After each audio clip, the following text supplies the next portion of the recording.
बढ़ते हैं खबरों में आगे। दिल्ली सरकार की वजीर आतिशी ने दावा किया है कि दिल्ली में सदर राज लगने वाला है और बीजेपी दिल्ली में राष्ट्रपति शासन लगाने वाली है।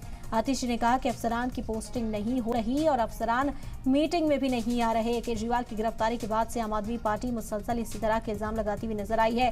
वहीं बीजेपी की ओर से ये कहना है कि जब अरविंद केजरीवाल जेल में है तो जेल से सरकार नहीं चलनी चाहिए। दिल्ली की आवाम कम से कम ये डिजर्व नहीं करती है। जिसके बाद आम आदमी पार्टी की वजीर प्रेस कॉन्फ्रेंस करती हुई नजर आई। उनकी ओर से कहा गया कि ट्रांसफर पोस्टिंग का जो अमल है वो बंद है, मीटिंग्स में अफसरान नहीं पहुंच रहे और बीजेपी पर साजिश करने का इल्जाम एक बार फिर आतिशी ने लगाया। उन्होंने कहा कि बीजेपी चाहती है कि राष्ट्रपति शासन दिल्ली में लग जाए।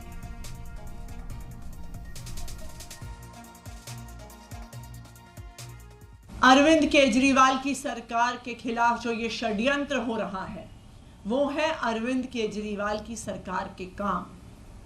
चाहे वो फ्री बिजली देना हो, 24 घंटे बिजली देना हो, फ्री पानी देना हो, बच्चों को अच्छे सरकारी स्कूल देना हो, मोहल्ला क्लिनिक में फ्री इलाज देना हो, महिलाओं को फ्री बस यात्रा देना हो, बुजुर्गों को फ्री तीर्थ यात्रा देना हो।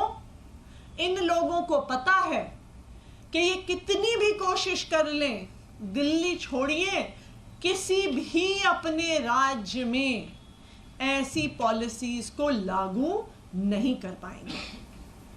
सबसे बड़ा इनको खतरा हो रहा है अरविंद केजरीवाल जी के वादे से, जो इन्होंने दिल्ली की महिलाओं को, अरविंद केजरीवाल जी ने वादा किया है कि हर महीने 1000 रुपए दिल्ली की हर महिला को मिलने वाले हैं।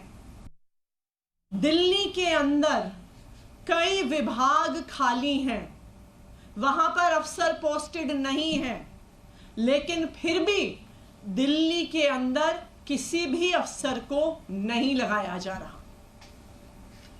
तीसरी बात,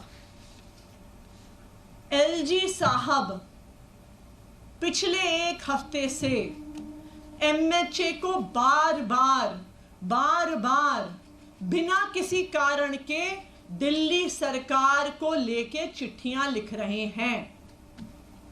कहते हैं कि मंत्रीगण मीटिंग में नहीं आते, कहते हैं कि मुझे चर्चा करनी है, मैंने मीटिंग पे बुला रहा हूं, ये मीटिंग में नहीं आ रहे हैं। ये वही एलजी साहब हैं जो कोर्ट में खड़े होके कहते हैं कि जी ये ट्रांसफर्ड सब्जेक्ट है, मेरा इससे कोई लेना देना नहीं है। तो जब आप कोर्ट में कहते हैं कि आपका पानी के मुद्दे से, पोल्यूशन के मुद्दे से कोई लेना देना नहीं है, जब वो ट्रांसफर्ड सब्जेक्ट है, तो आप एमएचए में उसके बारे में चिट्ठी क्यों लिख रहे हैं?